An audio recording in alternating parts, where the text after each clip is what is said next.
नमस्कार, बाजार आज और कल में आप सभी का स्वागत है। मैं हूं स्वाति रायना। आज के शो में बताएंगे बाजार कैसा रहा और साथ ही बताएंगे कल शेयरों में कमाई के कहां मिल सकते हैं आपको मौके। व्हाट्सएप करें अपने सवाल 9582222666 हमारा नंबर है और साथ ही फेसबुक पर @ZEE Business ऑनलाइन, ट्विटर पर @ZEE Business पर भेज सकते हैं अपने सवाल #बाजार आज और कल लिखकर। कल की आपकी तैयारी कराने के लिए जी बिजनेस के मैनेजिंग एडिटर अनिल सिंघवी से करेंगे बात और साथ ही खास मेहमान है हमारे साथ कोटक सिक्योरिटीज के श्रीकांत चौहान। श्रीकांत जी, करते हैं आपका शो में स्वागत। बातचीत करेंगे शुरू, लेकिन उससे पहले बाजार का आज का हाल कैसा रहा जरा उस पर एक नजर डाल लेते हैं। तो लगातार हफ्ते के दूसरे कारोबारी दिन हमने देखा बाजार में कमजोरी का माहौल जारी रहा। दिन भर उतार चढ़ाव के साथ कारोबार हुआ और निफ्टी और सेंसेक्स हल्की गिरावट में बंद हुए। सेंसेक्स 57,107 के लेवल पर, निफ्टी 17,007 के लेवल पर आज जाकर बंद हुआ। निफ्टी पर ज्यादा दबाव आज देखने को मिला, 250 अंक से ज्यादा आज हमने देखा बैंक निफ्टी में गिरावट दर्ज की गई। और एडिटर स्टेक में अनिल जी से अब समझते हैं कि बाजार उतार चढ़ाव के बीच गिरावट से उबरने में नाकाम क्यों रहा है। कल की तेज गिरावट के बाद भारतीय बाजारों में आज उतार चढ़ाव भरा कारोबार रहा। शुरुआत मजबूती के साथ हुई क्योंकि अमेरिकी बाजारों में भले कमजोरी रही हो, लेकिन अमेरिकी फ्यूचर्स थोड़े मजबूती के साथ ट्रेड करते हुए दिखे। उससे जोश आता दिखा।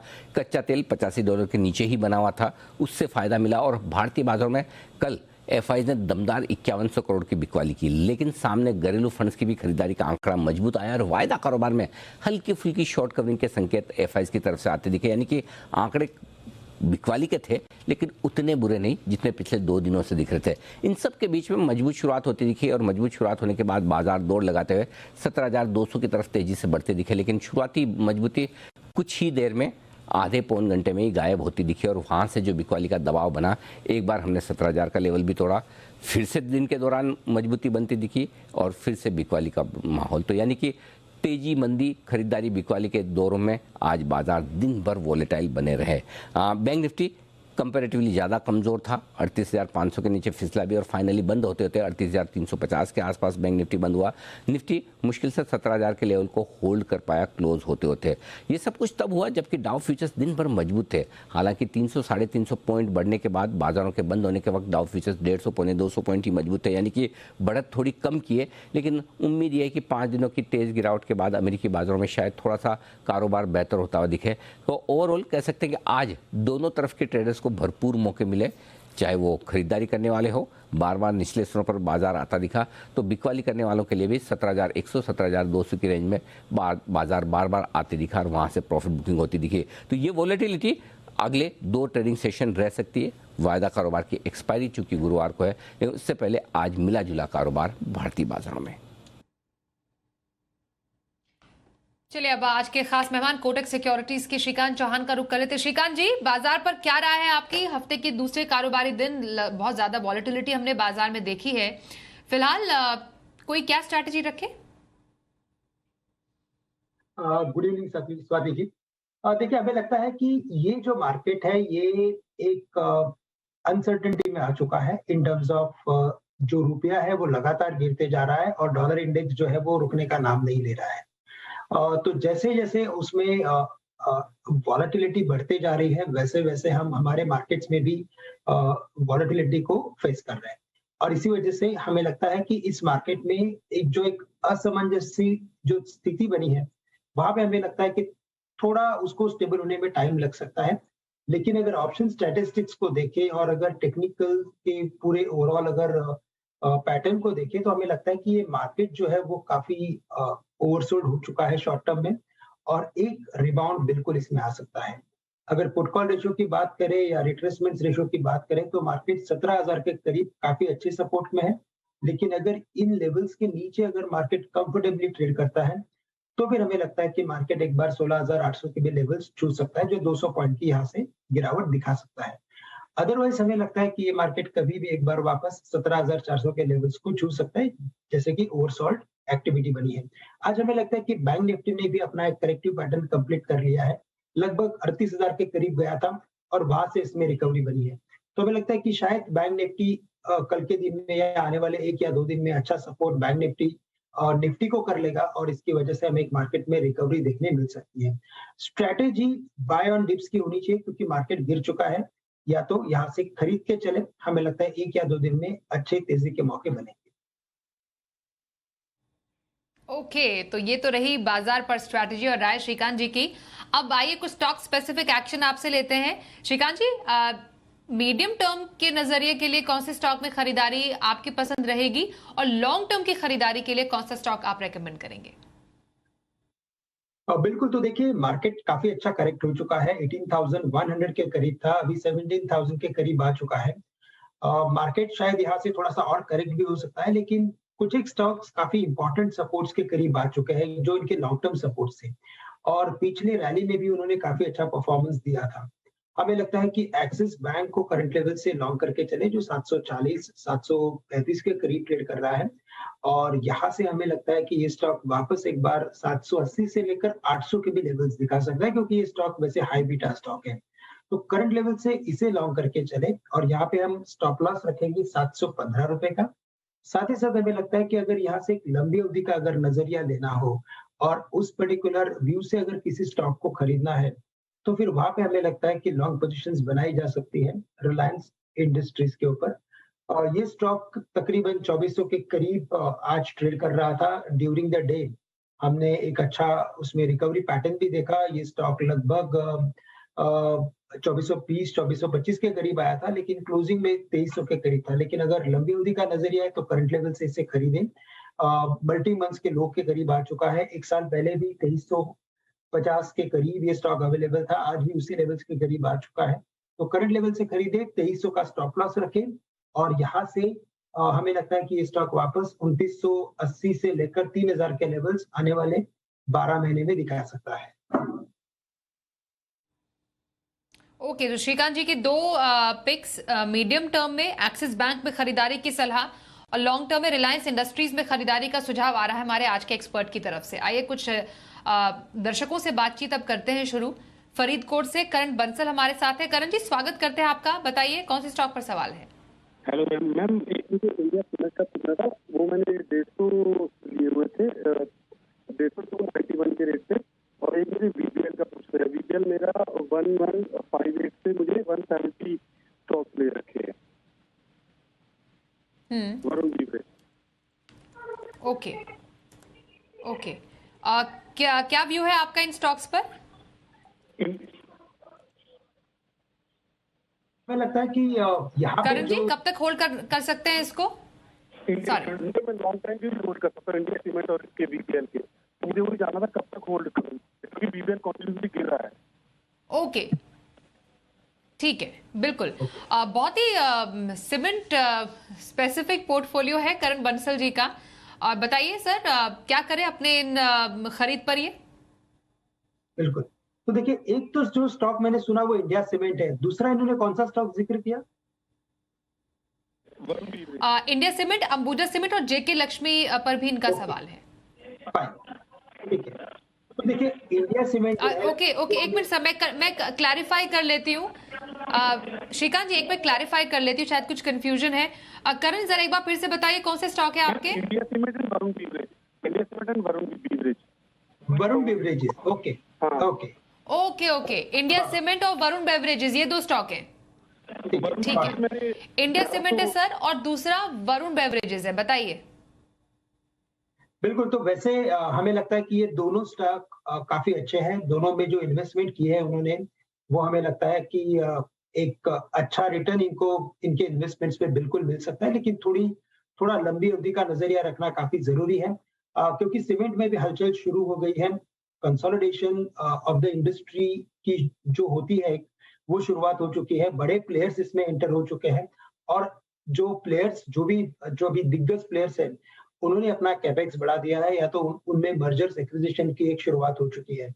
हमें लगता है कि ये इंडिया सीमेंट भी एक ऐसा कैंडिडेट है कि जिसमें शायद आगे जाके कोई ना कोई मर्जर या शायद कुछ टेक ओवर की न्यूज बन सकती है।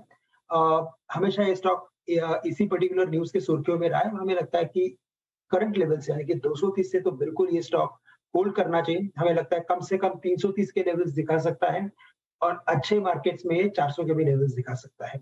साथ ही साथ हमें लगता है कि वरुण बेवरेजेस यहाँ पे भी हमें लगता है कि काफी अच्छा स्कोप है और इनफैक्ट ईयर ऑन ईयर ये स्टॉक ग्रो करते आ रहा है। इसकी अगर ग्रोथ ट्रेजेक्टरी को अगर आप देखते हो या तो अगर आप इसके टेक्निकल पैटर्न को भी देखते हो, ये क्लियरली इंडिकेट करता है कि ये स्टॉक ग्रेजुअली आने वाले कुछ महीनों में, यानी कि अगर हम एक लंबी अवधि का नजरिया लेते हैं तो हमें लगता है कि ये स्टॉक कम से कम 1250 से लेकर 1300 के लेवल्स दिखा सकता है। तो दोनों में डिसेंट अपसाइड है, करंट लेवल से दोनों को होल्ड करके चले। ओके, इंडिया सीमेंट्स और वरुण बेवरेजेस में बने रहने की सलाह यहां पर आ रही है हमारे आज के एक्सपर्ट श्रीकांत चौहान की तरफ से। आइए अब अगले कॉलर से बात करते हैं। हमारे साथ मुंबई से इमरान पालेगर हैं। इमरान जी, बहुत स्वागत करते हैं। बताइए कौन से स्टॉक पर सवाल? जी मैडम, गुड इवनिंग। मैडम, मेरा हिंडाल्को में 414 का रेट है, 434 शेयर्स है, क्या करना चाहिए? ओके, 414 का रेट है और 434 शेयर है। जी मैम। ओके, और कब तक होल्ड कर सकते हैं हिंडाल्को? मैम वही एक दो महीना। 1-2 महीने के व्यू के लिए हिंडाल्को में स्ट्रैटेजी सही लग रही है आपको इनकी, श्रीकांत जी? नहीं, वैसे देखिए, अगर आपने कमोडिटी या साइक्लिकल स्टॉक को अगर चुना है और उसमें अगर आप देखें तो जैसे भी ग्लोबल एनवायरनमेंट बना है वो पूरा इन्फ्लेशन से फाइट करने का निकला है। तो अगर इस पर्टिकुलर सिनारियो में अगर इन्फ्लेशन से अगर फाइट करने का अगर एक सिनारियो बन रहा है, तब कमोडिटी में हमेशा एक प्रेशर बनता है और इसी वजह से हमें लगता है कि 2 से 3 महीने का भी अगर आप व्यू रखते हो तो भी मुझे नहीं लगता कि जल्दी से ये सब स्टॉक्स उन लेवल्स के करीब जाएंगे। सबसे बड़ी वजह ये है इन सब स्टॉक्स के फॉल के पीछे जो सबसे बड़ी वजह यह है कि कमोडिटी मार्केट में एल्यूमिनियम, कॉपर और इवन फेरस, नॉन फेरस सभी के स्टॉक्स जो है या कमोडिटीज है वो गिरी है और उनके दाम गिरे हैं और इसी वजह से हमें लगता है कि इनमें एक इमीडिएट रिबाउंड बिल्कुल शॉर्ट टर्म में संभव नहीं है। बट यस, अगर यहाँ से अगर आप एक 12 महीने का अगर व्यू रखते हो तो हमें लगता है कि बिल्कुल ये कॉस्ट के करीब आ सकता है, क्योंकि ओवरऑल जो इंडियन इकोनॉमी है वो काफी अच्छा परफॉर्म कर रही है और मुझे लगता है कि ये शॉर्ट टर्म के एक करेक्शन के बाद वापस जब रिकवरी बनेगी तो ग्रेजुअली ये स्टॉक वापस 450 450 के लेवल्स दिखा सकता है। ओके, चलिए अब अगले स्टॉक पर चलते हैं और हमारे पास सवाल व्हाट्सएप पर आ रहा है कानपुर से प्रतीक मिश्रा का। प्रतीक जी सवाल पूछ रहे हैं पावर ग्रिड पर। 300 शेयर इनके पास है, 208 है इस पर इनकी खरीद। पावर ग्रिड खासतौर पर शेयर में हमने देखा 7 दिनों के एक तरफा गिरावट थमी और पिछले 7 दिनों की गिरावट के बाद शेयर में उछाल भी देखा गया। बेसिकली आरईसी में हिस्सा लेने के प्रस्ताव को सरकार ने खारिज किया और एक मूवमेंट हमें पावर ग्रिड में देखने को मिली है इस न्यूज के दम पर। सर, पावर ग्रिड में क्या आप सलाह देंगे इन्हें करने की?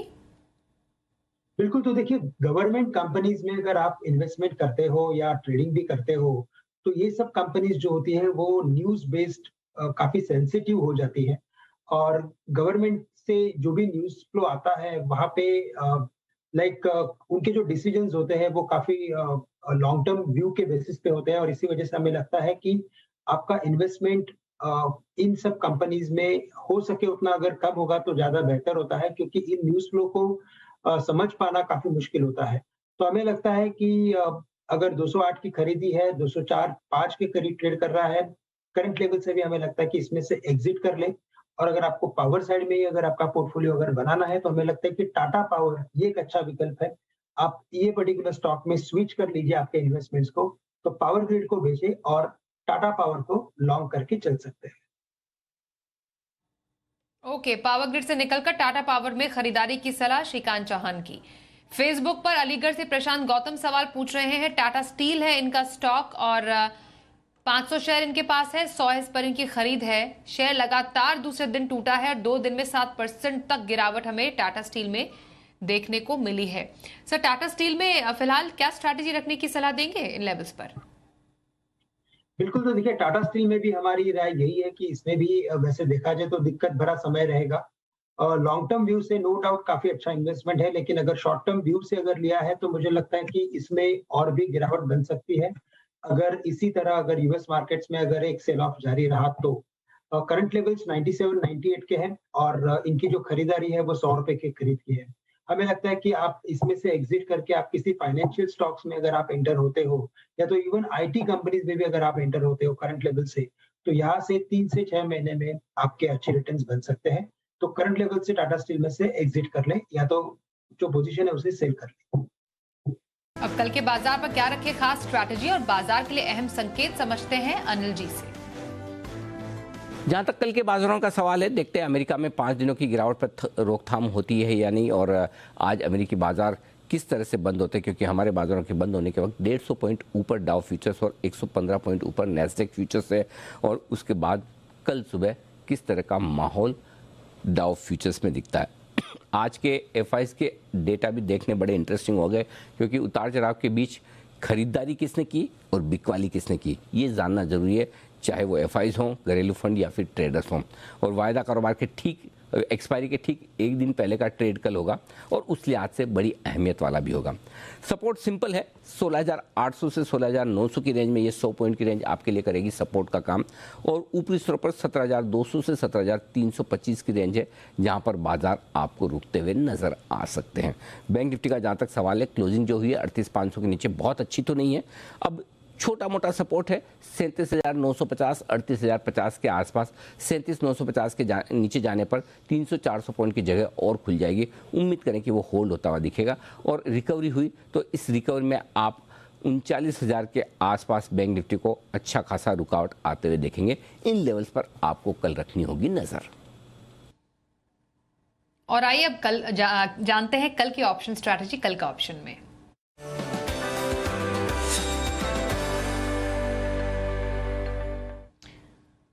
एक्सिस सिक्योरिटीज के राजेश पाल भी हमारे साथ है। राजेश जी, स्वागत करते हैं। बताइए कल ऑप्शन के जरिए कहां पर मौके बन रहे हैं? जी देखिए, आज भी मार्केट में हायर साइड पे कंटिन्यूस बेसिस पे सप्लाई देखने को मिला है, और जिस तरीके से निफ्टी में जो भी पुल बैक के अटेम्प्ट ड्यूरिंग द डे देखने को मिले, वहाँ पे वापस से थ्रू आउट द सेशन एक सप्लाई प्रेशर था।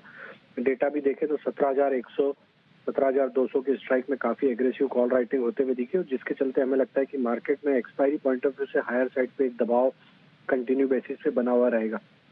अब हम जिस तरीके के डेटा बने, हमें लगता है यहाँ पे मार्केट में अगर कोई पुलबैक भी मिलेगा तो एक सप्लाई बनता हुआ दिखेगा, तो शॉर्ट साइड का ट्रेड हम इनिशिएट करने की सलाह देंगे। 17,000 का पुट लेने की सलाह है, 87 के आसपास क्लोज हुआ है, इसमें 55 रुपए का स्टॉप लॉस रखेंगे, और टारगेट हम एक्सपेक्ट कर रहे हैं 130 रुपए तक के। स्टॉक स्पेसिफिक जरूर मोमेंटम था, इसलिए हम इंडियन होटल यहाँ पे काफी अट्रैक्टिव लग रहा है। जिस तरीके से स्टॉक में एक करेक्शन के बाद अपने important near term moving averages के पास से सपोर्ट लेके स्टॉक ने जो आज पुल बैक एक्शन दिया, एक शॉर्ट कवरिंग का मूव बनते हुए दिखा है, हमें लगता है ये स्टॉक में 345 तक के अपसाइड के टारगेट इंडियन होटल में आते हुए दिख सकते हैं। तो इंडियन होटल बाय करने की सलाह 322 के स्टॉप लॉस से। ओके, तो कल के ऑप्शन स्ट्रैटेजी बताई राजेश जी आपने, बहुत धन्यवाद करेंगे शो में शामिल होने के लिए। और श्रीकांत जी, कल के लिए अगर किसी को इंट्राडे ट्रेड लेना है तो कहां पर खरीदारी की राय रहेगी आपकी? बिल्कुल, तो हमें लगता है कि अगर इस लेवल पे अगर with a very short term view अगर कुछ काम करना है, तो हम फोकस करेंगे परसिस्टेंट सिस्टम के ऊपर। अगर इस पर्टिकुलर स्टॉक के फॉर्मेशन को देखें तो यहाँ पे एक मल्टीपल बॉटम इसने बनाए हैं, और इस बॉटम के रिकवरी पैटर्न के बेसिस पे हमें लगता है कि स्टॉक कम से कम यहाँ से 3350 से लेकर 3400 के भी लेवल्स दिखा सकता है। करंट लेवल्स 3175 के करीब के हैं, 3120 का स्टॉप लॉस रखें और करंट लेवल से इसे लॉन्ग करके चले। हमें लगता है कि जो डॉलर इंडेक्स में जो हम जो एक रैली देख रहे हैं उसका benefit mid cap IT companies को मिल सकता है। परसिस्टेंट सिस्टम इंट्राडे खरीदारी के लिए स्टॉक श्रीकांत चौहान की तरफ से बहुत धन्यवाद करेंगे श्रीकांत जी, शो में शामिल हुए आप हमारे साथ आज। बाजार आज और कल में बस इतना ही, रुकते हैं एक ब्रेक के लिए, पर खबरों का सिलसिला जारी रहेगा। देखते रहिए जी बिजनेस।